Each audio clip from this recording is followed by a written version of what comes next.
Финал теннисного турнира сегодня получился бурным на события и эмоции. У мужчин и женщин в борьбе за золото сошлись сборные России и Белоруссии. В составе нашей команды на корт вышли татарстанцы Илья Симакин и Полина Кудерметова. Поболеть за спортсменов приехал президент Федерации тенниса России Шамиль Торпищев. Из-за сильного дождя матч пришлось прервать и перенести в закрытый корт. В итоге Илья Симакин и Полина Кудерметова свои матчи выиграли, что стало залогом общей победы наших теннисистов. Им вручили золотые медали игр Страмбрикс и чемпионские татарские тюбетейки.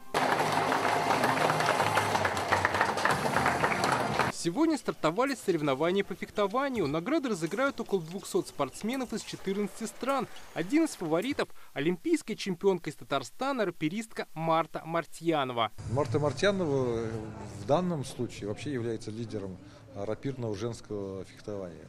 По ее возможностям, не то что про титул не говорю, титул понятно, что у нее самый высокий титул уже есть. Но так как она фехтует, если она будет также легко непринужденно драться с ее возможностями техническими, тактическими, с острой рукой, с легкими ногами, то, конечно, она может порадовать всех, в том числе и вас, золотой медалью.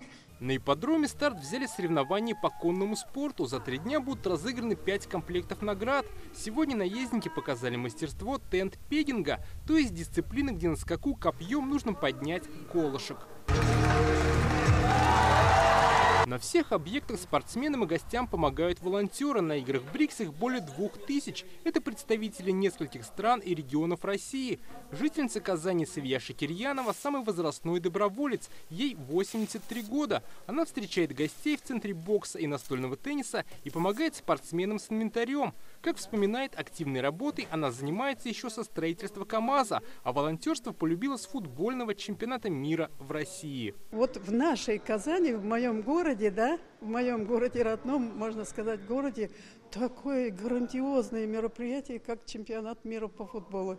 И БРИКС тоже, чтобы человек, вошедший в это здание, он себя чувствовал комфортно. Вот моя задача. Адития Карабапаса из Индии учится в Казани на врача. Здесь работает волонтером в бригаде медиков. Игры стран БРИКС – это очень хорошая возможность проявить свои таланты, найти новых друзей и открыть для себя что-то новое. На всех объектах игр работают штабы волонтеров, каждый в стиле разных стран. Российский украшен матрешками, расписной посудой и бриксиками в кокошниках.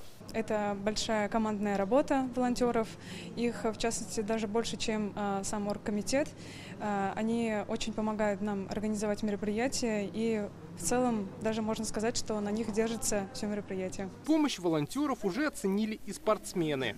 Я не говорю по-русски, и волонтеры оказывают нам большую помощь. Все показывают, провожают до фехтовальных дорожек. Я очень довольна работой волонтеров. На данный момент спортсмены из Татарстана выиграли 29 медалей разного достоинства. Больше половины золотые. Игры БРИКС продолжатся завтра и завершатся в воскресенье. Дмитрий Айрин, Рамзиль Гарипов, Данил Филатов, ТНВ, Казань.